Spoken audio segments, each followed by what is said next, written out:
Well, congratulations, Harry. He has won the Rupert Murdock case.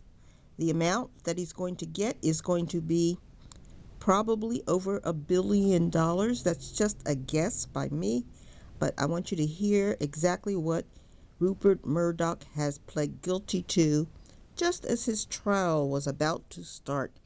None of the co-conspirators showed up for the case, but let this person report on what happened in the court.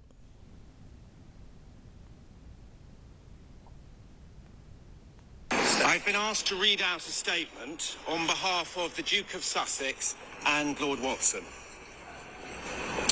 In a monumental victory today, News UK have admitted that The Sun, the flagship title for Rupert Murdock's UK media empire, has indeed engaged in illegal practices. This represents a vindication for the hundreds of other claimants who were strong-armed into settling without being able to get to the truth of what was done to them. After endless resistance, denials, and legal battles by newsgroup newspapers, including spending more than £1 billion in payouts and in legal costs, as well as paying off those in the know in order to prevent the full picture from coming out, News UK is finally held to account for its illegal actions and its blatant disregard for the law. It has also specifically admitted wrongdoing against Tom Watson and admitted unlawful acts by The Sun, as well as by the News of the World against Prince Harry. The truth that has now been exposed is that newsgroup newspapers unlawfully engaged more than 100 private investigators over at least 16 years on more than 35,000 occasions. This happened as much at The Sun as it did at the News of the World, with the knowledge of all the editors and executives going to the very top of the company. All of them. What's even worse is that in the wake of the 2006 arrest of a royal correspondent, there was an extensive conspiracy to cover up what had really been going on and who knew about it.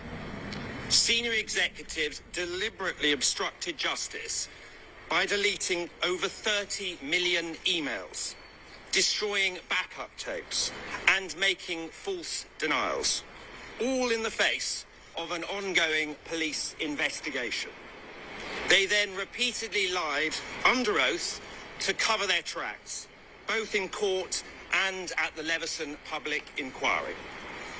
At her trial in 2014, Rebecca Brooks said, "When I was editor of The Sun, we ran a clean ship." Now, 10 years later, when she is CEO of the company, they now admit when she was editor of The Sun, they ran a criminal enterprise. Far from being relics of a distant past, many of those behind these unlawful practices remain firmly entrenched in senior positions today, both within News UK and other media outlets across the world, wielding editorial power and perpetuating the toxic culture in which they continue to thrive. It's perhaps no surprise that all of their senior executives and editors refused to turn up to court to give evidence. The failure of each of these key individuals to come and answer questions under oath spoke volumes in itself, but their collective silence is deafening. Today's result has been achieved only through the sheer resilience of Prince Harry and Tom Watson, whose willingness to take newsgroup newspapers to trial has led directly to this historic admission of unlawfulness at The Sun. It has only been by taking newsgroup not just to the steps of court, but inside the courtroom itself, that these claimants have finally managed to extract this historic admission of guilt. As a direct result of him taking a stand, Prince Harry and his immediate family have also had to repeatedly withstand aggressive and vengeful coverage since starting his claim over 5 years ago. This has created serious concerns for the security of him and his family. The rule of law must now run its full course. Prince Harry and Tom Watson join others in calling for the police and Parliament to investigate not only the unlawful activity now finally admitted, but the perjury and cover-ups along the way. It is clear now that this has occurred throughout this process, including through sworn evidence in inquiries and court hearings, in testimony to Parliament, and until today's final collapse of Newsgroup's defence. Today, the lies are laid bare. Today, the cover-ups are exposed, and today proves that no one stands above the law. The time for accountability has arrived. Thank you very much. So they have spent all of this time trying to... This is Democracy Now!, democracynow.org.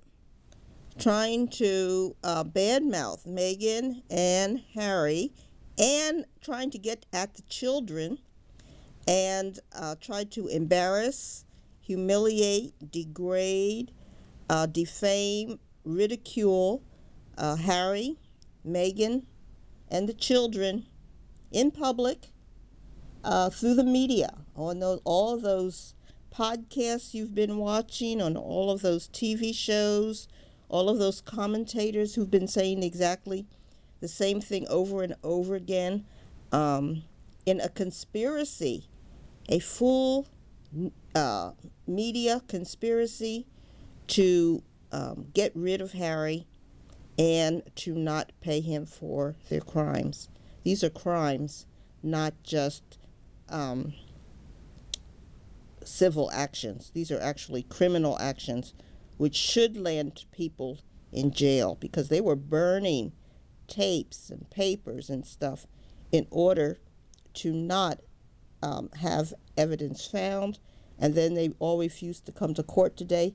And it was not until they got into the court that they finally caved. They thought Harry would bow out long before this.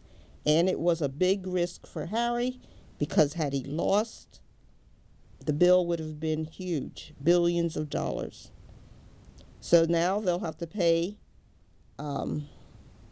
for Harry's lawyers, plus a huge amount for the crimes they did.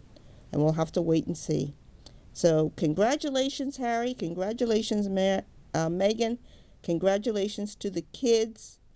And we look forward to hearing a huge settlement amount for you by this crooked establishment and Rupert Murdock.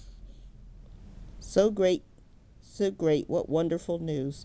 Best way to start off 2025, and just before the Invictus Games. Like and subscribe. Bye.